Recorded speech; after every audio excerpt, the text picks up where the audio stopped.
Tasavvur qiling, farzandingizni notanish odamlar yig'ilgan katta maydonda bir o'zini yolg'iz qoldiryapsiz.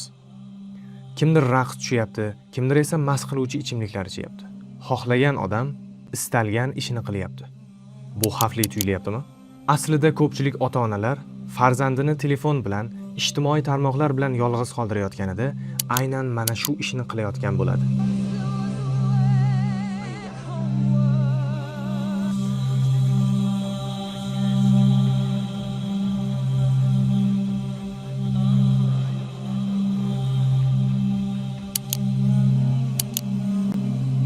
Ochiq ijtimoiy tarmoqlarda istalgan inson istalgan kontentini yuklashi mumkin. Algoritm esa bolaga nima kerak ekanligiga qarab emas, bola nimani ko'proq kuzatayotganligiga qarab keyingi videolarini taklif qiladi. Natijada esa bola axloqi qanday shakllanayotganligini tasodifiy algoritmlarga ishonib qoldirayotgan bo'lasiz. Algoritmlar qanday ishlashligi haqida video izohida to'liq ma'lumotlar beramiz.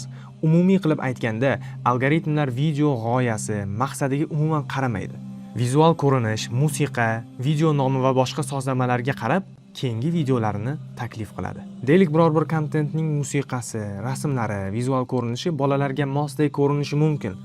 Ammo uning ichida berayotgan g'oyasi bizning milliy va diniy qadriyatlarimizga mutlaqo zid bo'lishi mumkin. Algoritmlar esa bizning milliy qadriyatlarga mos va mos emasligini nazorat qila olmaydi. Modomiki farzandingiz ekran qarshisida vaqt o'tkazar ekan, bu vaqt o'tkazishi uning axloqi buzilishiga emas, balkim axloqi go'zal shakllanishiga xizmat qilishi kerak. Sara ilovasidagi har bir kontent bizning milliy va diniy qadriyatlarimizga mos ravishda saralab olinadi va taqdim qilinadi. Sarani yuklab oling va farzand tarbiyasiga befarq bo'lmagan yaqinlaringizga ham ulashib qo'ying.